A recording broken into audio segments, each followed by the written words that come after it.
summer of 2000, the leaders of Israel and the Palestine Liberation Organization came to America at the invitation of US President Bill Clinton.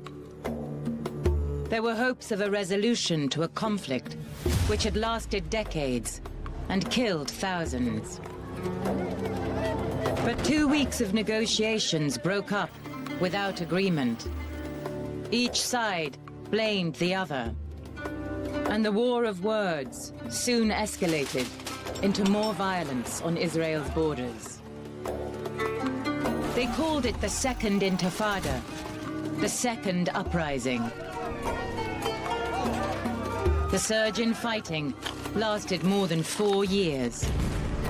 It was another bleak chapter in a conflict which has defied resolution for generations. We have this cycle of violence which seems to me absolutely impossible to break. It's been an aerial war, an intelligence war, a war of spies, and a war of soldiers. And that war has gone on consistently now for over 10 years. The roots of the struggle between Israel and the Palestinians go deep. With each passing year, they seem to grow more entangled. There's often a misconception that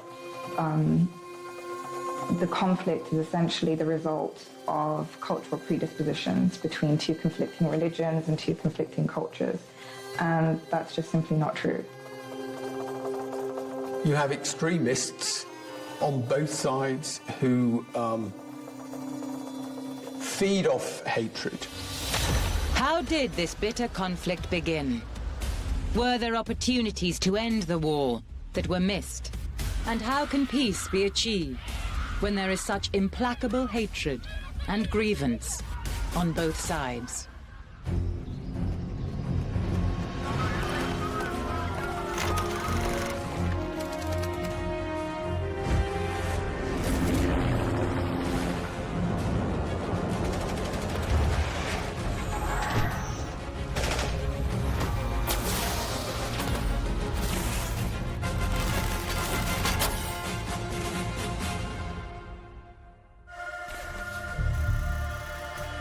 The British had been in Palestine for almost 3 decades.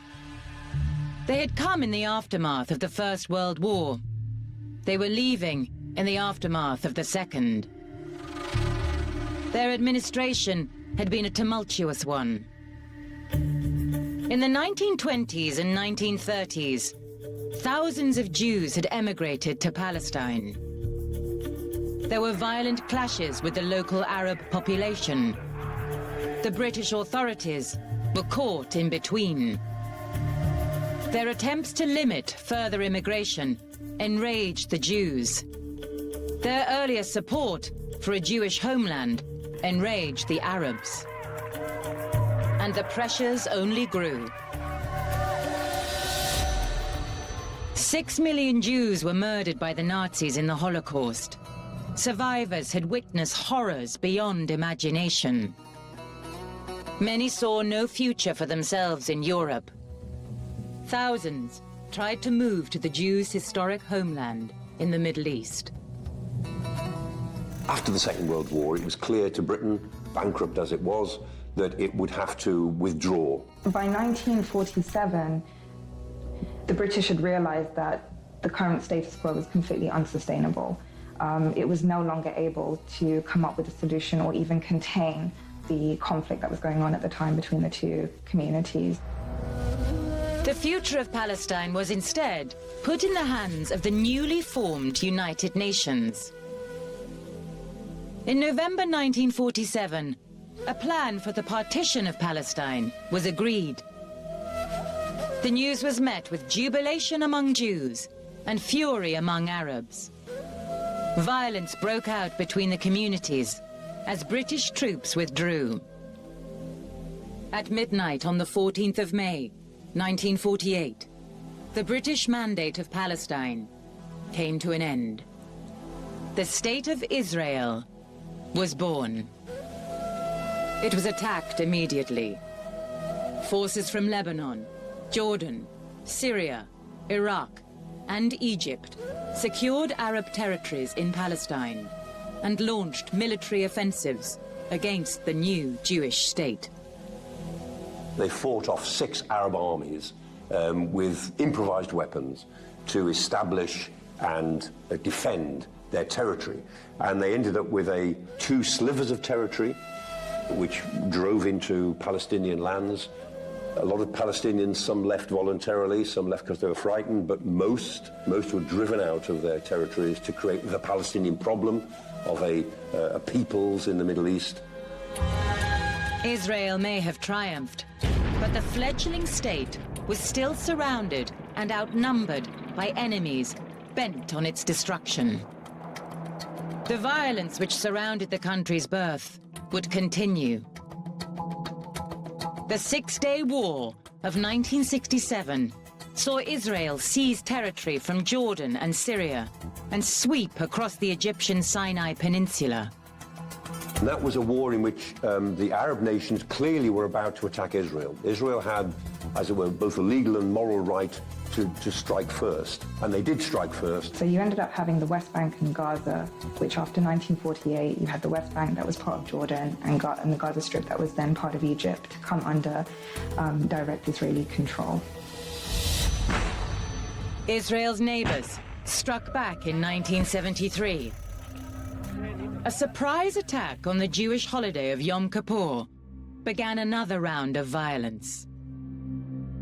They put Israel under great pressure.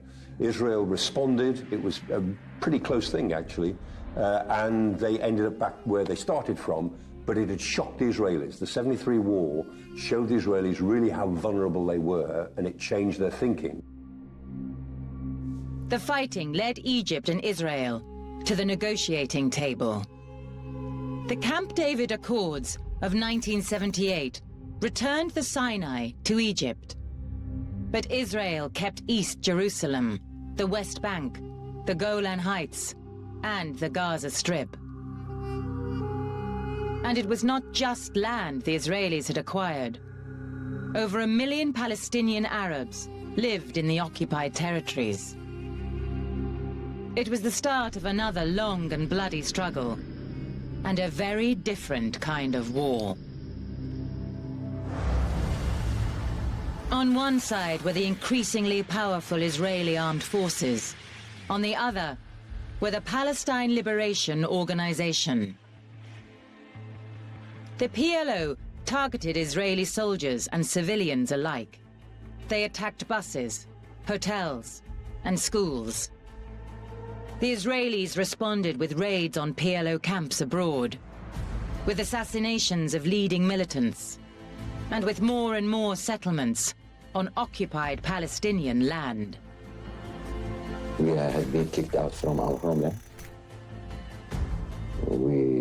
60% of our people became refugees, homeless, stateless. The war seemed intractable. But in the early 1990s, secret peace talks began.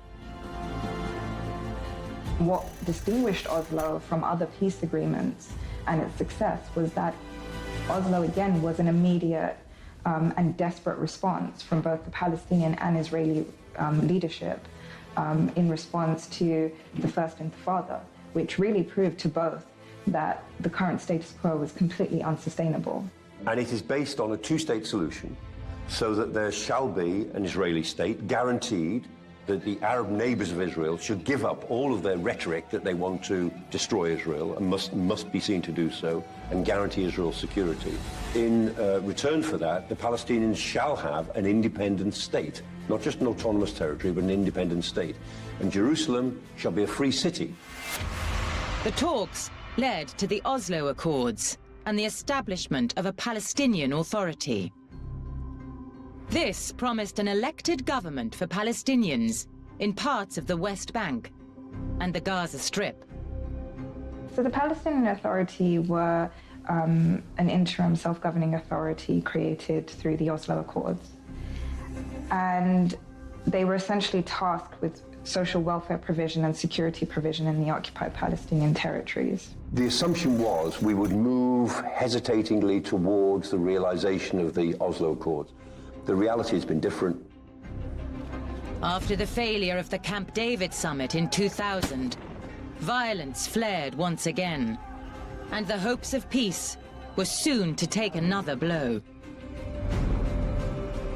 In 2006, the hardline Islamist group Hamas won elections in Palestine. In their founding charter was a commitment to the total destruction of the Israeli state. Discover the past with exclusive military history documentaries and ad-free podcasts presented by world-renowned historians, all on History Hit. Watch them on your smart TV or on the go with your mobile device. Download the app now to watch everything, from the gripping story of the Band of Brothers to Operation Barbarossa and D-Day. Immerse yourself in the dramatic stories of this remarkable era by signing up via the link in the description. In the early 2000s, violence erupted once again between the Israelis and the Palestinians. Efforts to end their long-running conflict had ground to a halt. The fighting that followed lasted more than 4 years.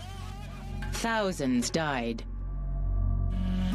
This is a conflict driven by old disputes and unresolved grievances, where each side blames the other. It's our country, it's our holy place, it's not to the Jewish people. If we, the Jews, don't believe that this land is ours, so the world's gonna believe it's ours? Let's go back to 47. By January 2006, the violence of the Second Intifada had eased at last. Elections were held in the Palestinian territories of the West Bank and Gaza Strip. The poll was overdue. Voting had been delayed by a dispute over the electoral system and by fears over who would win. Under the control of the Fatah party, the Palestinian Authority had become a byword for incompetence and corruption. Fatah's leaders could agree on almost nothing, and the people had noticed. Fatah's political dominance was threatened by the rise of another party, Hamas. We can probably conceptualize Hamas as being the armed wing of the Palestinian strand of the Muslim Brotherhood, as they were created specifically for that reason in 1987. Hamas managed to essentially transform itself from being a marginalized political, social, and military organization into a deeply embedded and sophisticated part of Palestinian politics. Hamas is pretty anti-Semitic. They say that you simply cannot trust the Jews, you cannot trust the Israelis, and Hamas represents a rejection both of the peace process and of the Palestinian Authority. I can understand the Israeli perspective. If Hamas wants to wipe Israel off the map, which they say they do, then Hamas cannot be included in any sort of peace dialogue that there should be. Israel, the United States, and the European Union had all declared Hamas a terrorist organization. But that did not dent its popularity in Palestine. When the elections finally came, the results stunned the world. It was a protest vote. It was a protest against the crippling humanitarian conditions. It was a protest against the ongoing Israeli occupation. It was a protest against the rampant corruption from Fatah and the Palestinian Authority. The problem for the outside world with Hamas is that Hamas has many, many deficiencies, but lack of popular legitimacy is not among them.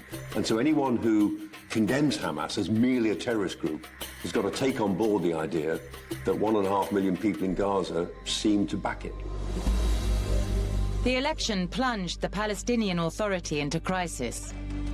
Tensions between Hamas and Fatah grew as they squabbled over control of the security forces. So immediately after the elections, Hamas sought to create a unity government with Fatah.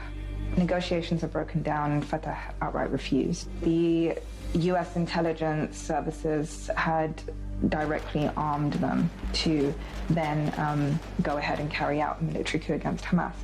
But before that plan could get underway, Hamas intelligence had kind of intercepted the plan, and they had therefore preemptively taken over the Gaza Strip before that could happen. And that's what essentially led to Hamas's takeover and setting up of a de facto government in Gaza. In June 2007, the Palestinian Authority was split in two. In the West Bank, Fatah retained control. But in Gaza, Hamas tightened its grip. Thousands have fled there after the founding of Israel in 1948. More than half a century on, the Gaza Strip has become one of the most densely populated places on the planet. Life for civilians in Gaza was not easy even before Hamas seized control in 2007. After the takeover, things got worse, much worse. The Israeli attempt was to squeeze Gaza. As long as you have Hamas as your leaders, then you will suffer. They blockaded Gaza. They prevented Gaza from receiving anything they didn't want them to receive, foods and medicines and building materials. So, for example, there was a ban on things like pasta, chocolate, school textbooks, school chemistry textbooks. You know, it was very, very arbitrary. Pretty much everything was banned, even lentils. In response to the blockade, Hamas militants bombarded Israel with hundreds of rockets. Israel retaliated with mortar and airstrikes.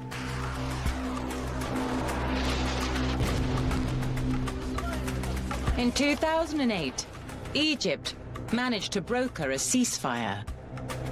The rocket attacks from Hamas were to stop.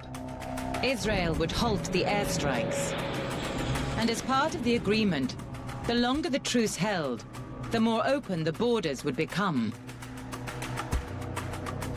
The lull offered respite to civilians on both sides. Goods began to flow again. But it lasted just 6 months. The ceasefire collapsed in December 2008. Yet again, each side blamed the other. سامحهمش لأن هم أعداء هم دمر حياتنا.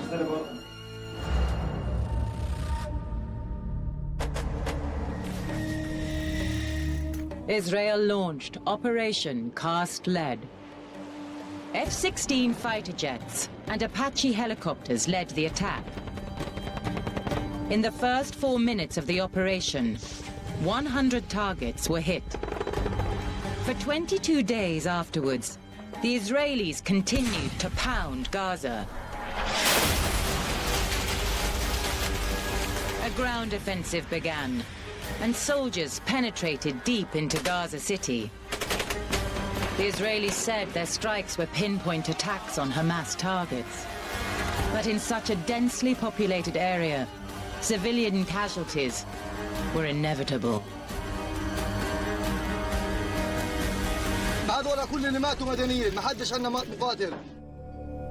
In no way, shape or form is revenge a legal strategic option, certainly not under the Geneva Convention. So it was in my view, it was an excessive overuse of force by the Israeli military. Part of this is the fact that the Israelis are not as good at dialing up and dialing down their reactions as they would like us to believe. The IDF, the Israeli Defense Forces, are only 65,000 professionals, or more than 100,000 conscripts who are not necessarily so well trained. By mid-January, up to 1,400 Gazans had been killed. Among them, 313 children. In the face of growing international condemnation, Israel ended the operation on the 18th of January, 2009. The only problem the Israelis have when they do intervene in Gaza is it creates terrible headlines around the world because their action always seems disproportionate. If anything, it spurred Hamas's popularity. not only in Gaza but also in the West Bank, where you saw demonstrations come out in support of Gaza.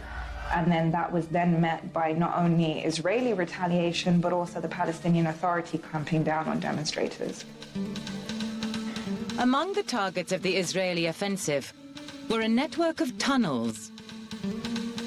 Thousands of Gazans worked on them.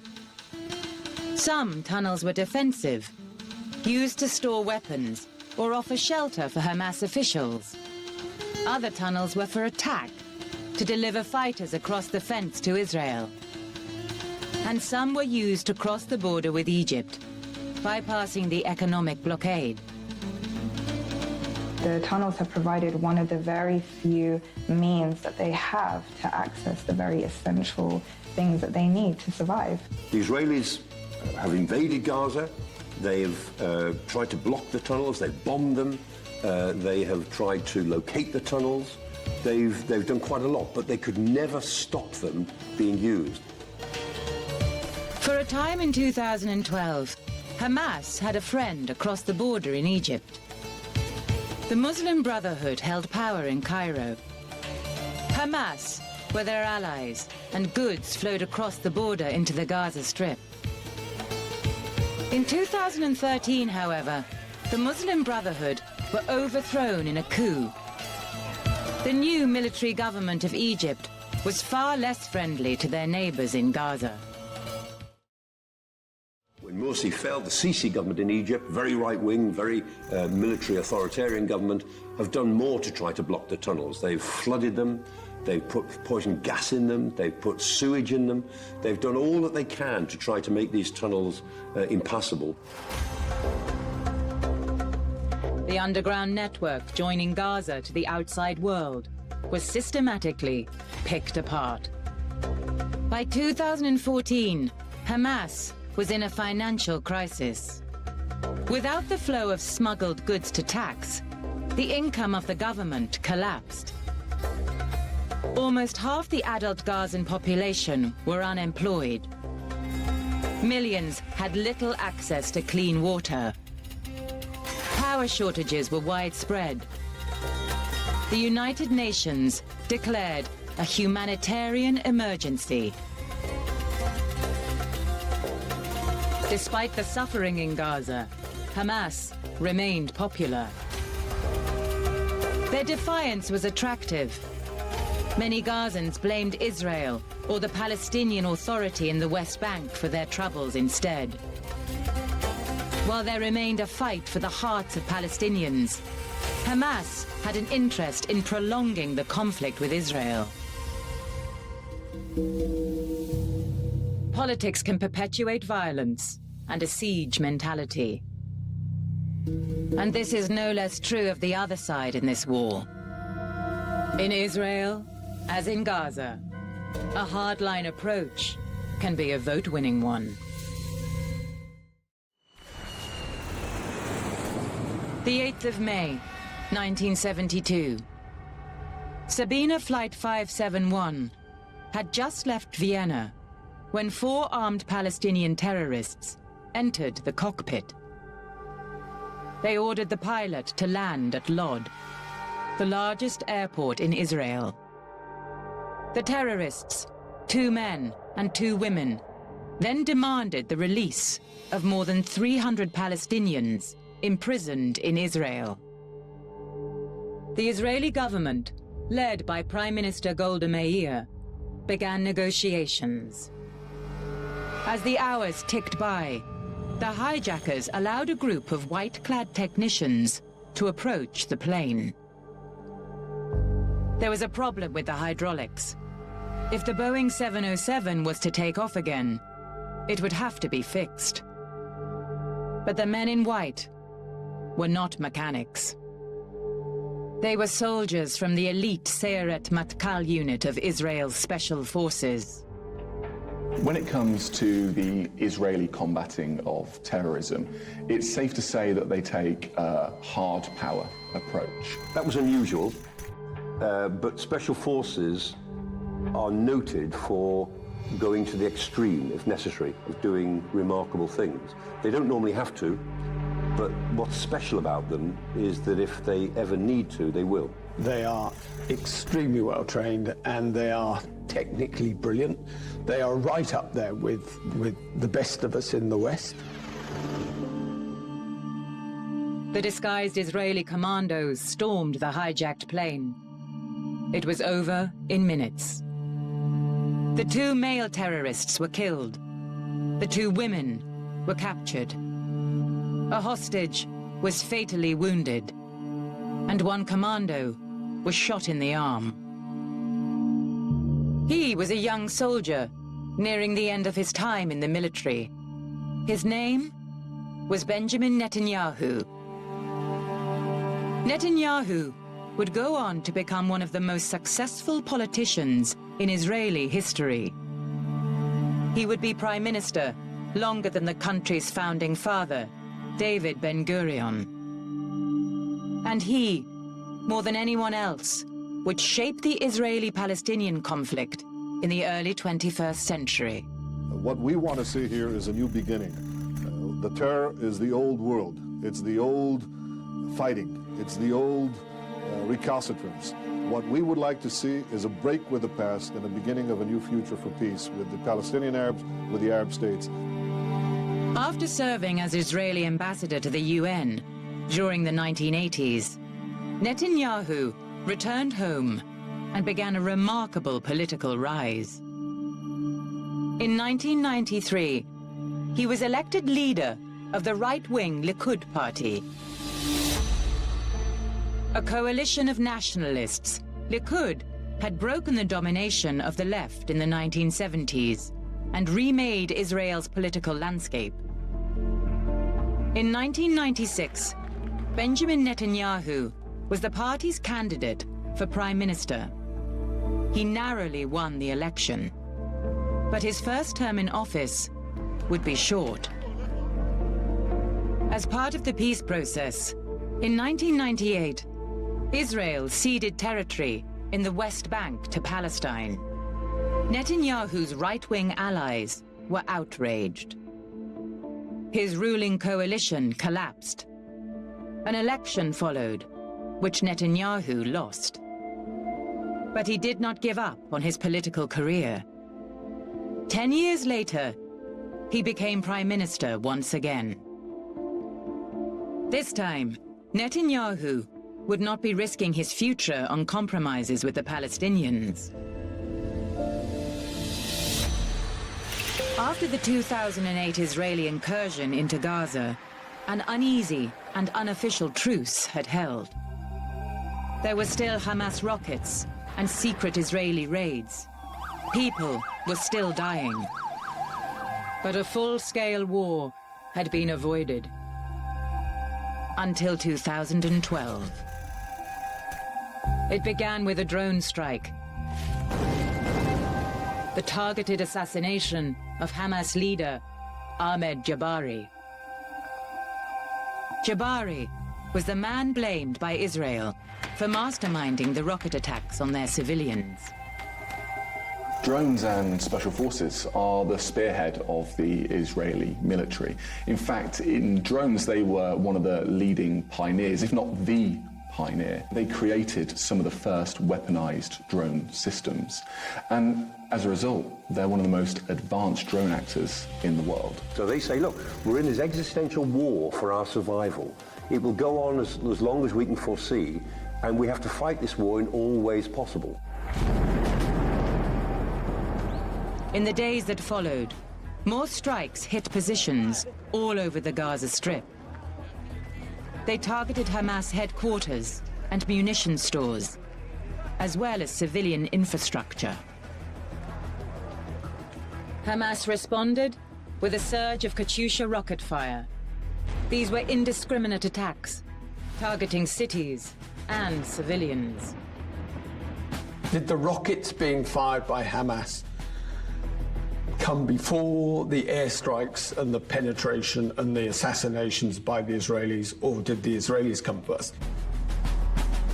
Many of the rockets were intercepted by the latest innovation from Israel's world-leading defense industry.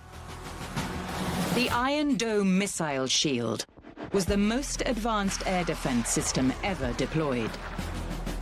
And this was its biggest test yet. The number of missiles shot down is disputed. But in the week-long conflict, just 6 Israelis were killed by Hamas rockets. Israel's military superiority had guaranteed victory. The Israeli public overwhelmingly backed their prime minister. But some could not help noting that Operation Pillar of Defense had come just weeks before parliamentary elections. Despite losing seats, Likud remained the largest party. Benjamin Netanyahu stayed on as prime minister. He began his third term facing an old question. How could the conflict with the Palestinians be resolved? At the urging of the Americans, peace talks resumed. But they soon ran into trouble. The disputed settlements in East Jerusalem and the West Bank continued to expand. In April 2014, the peace talks collapsed. Sadly, in my view, with the right-wing government of Benjamin Netanyahu, there is clearly no effort to resurrect the two-state solution. How can you create a state when you have villages effectively cut off from each other, being separated by settlements, walls and checkpoints? It certainly suits Israeli purposes at the political level. There are those who would argue that it is to an Israeli government advantage to continue the conflict. Peace was apparently impossible. Tipping back into open conflict would prove all too easy. In June 2014, 3 Israeli teenagers were kidnapped and murdered in the West Bank.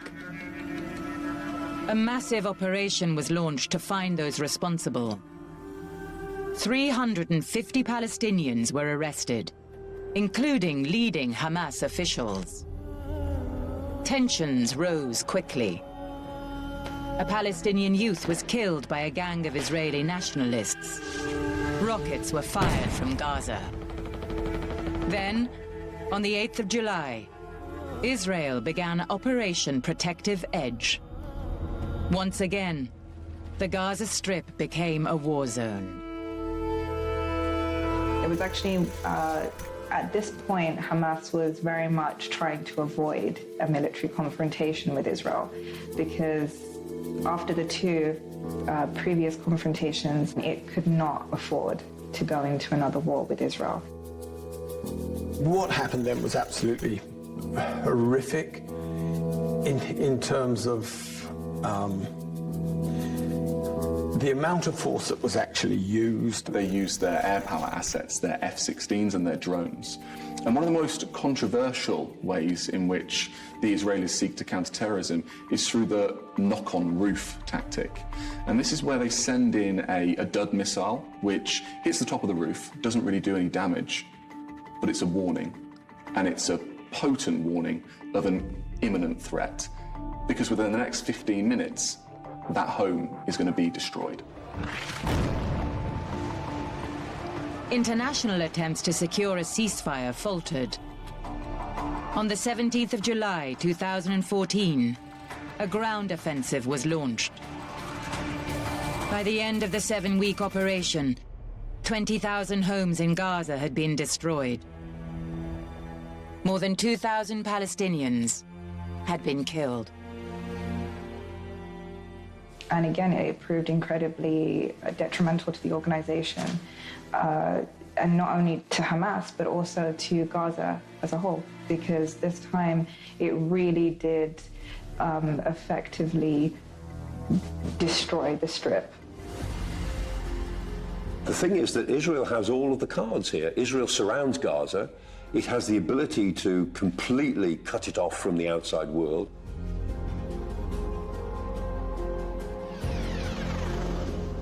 Elections were soon due in Israel once again.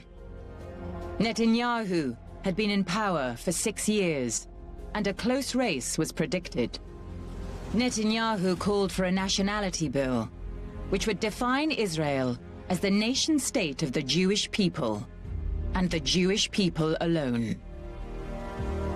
And he confirmed no Palestinian state would come into being during his next term.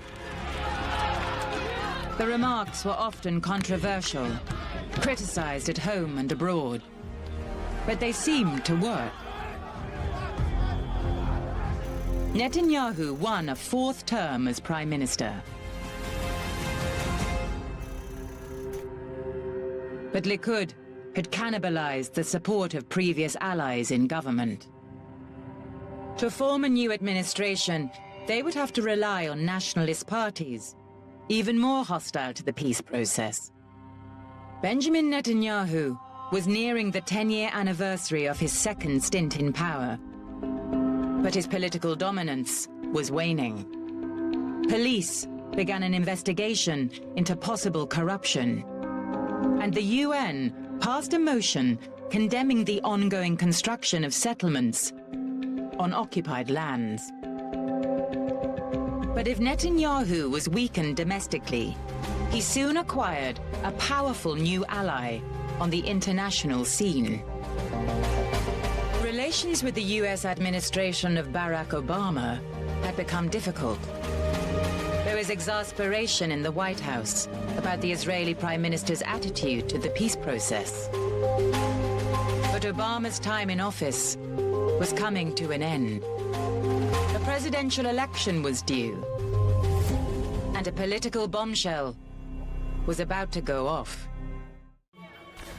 In November 2016, Donald J. Trump won the US presidential election. The controversial Republican stunned the world with his unexpected triumph. It was a result which was welcomed by the government in Jerusalem. The Israeli Prime Minister Benjamin Netanyahu had known Donald Trump for years. Now, his friend was in the White House. The new president promised change. He did not disappoint. He announced that the United States would recognize Jerusalem as the capital of Israel and relocate its embassy to the city. The move delighted many American supporters of Israel. The government of Benjamin Netanyahu hailed the announcement as well. But it was condemned by governments around the world. Even old American allies in Europe expressed their concern. They had their embassies in Tel Aviv and had no intention of moving them. The move of the embassy to Jerusalem was largely met with significant protest on the Palestinian side. I mean, it was completely outrageous as far as Palestinians were concerned. It essentially violated, the terms of what they see to be a resolution to the conflict. Protests soon scarred the West Bank and Gaza. In spring 2018, a campaign of weekly mass demonstrations began. They called it the Great March of Return. And what they're essentially demanding is two things. The first is the right to return to their ancestors' homes that were taken by Israel in 1948. And the second is to end this 12-year-long blockade that Gazans have been placed under and that the UN has openly proclaimed amounts to collective punishment. The problem the Israelis always face when there is protest in Gaza, particularly peaceful protest or relatively peaceful protest, is that they act disproportionately. But also there's an element in Israeli defense thinking which is about punishment. And so to actually overreact is a way of convincing civilians in Gaza that the next time you think about these demonstrations, bear in mind that some people may die. President Trump soon enraged the protesters again. In March 2019, just weeks before another Israeli general election, he welcomed Benjamin Netanyahu to the White House. The president announced that the United States would become the first country to endorse the Israeli occupation of the Golan Heights. The United States has backed the expansion of Israel by means of warfare. The role of the Trump administration in the Arab-Israeli conflict has been completely one-sided. And so the two-state solution, which is the only solution that the world has been able to see to this conflict since 1967, is now very unlikely to take place. In January 2020, the Trump administration unveiled the final part of its long-awaited peace plan. It promised a Palestinian state, but gave Israel more land in return. And the plan was dependent on Hamas giving up power in Gaza. It was immediately rejected by the Palestinians. Trump came to office promising to solve the Israeli-Palestinian conflict. But a lasting peace seems as far away as ever. Hamas still holds sway in the Gaza Strip, more than a decade after seizing power. Their defiance towards Israel remains popular. Their dispute with rivals Fatah goes on. In Israel, 2 general elections in 2019 and a third in March 2020 have all failed to produce a stable government.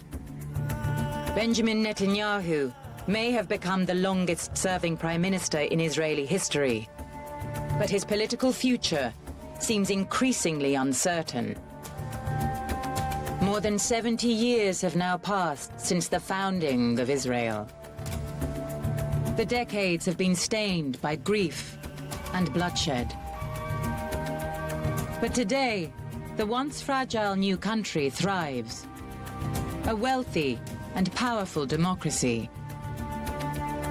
For the Palestinians, life, especially in the Gaza Strip, seems to grow ever more difficult with each passing year. There remains no sign of an end to the conflict.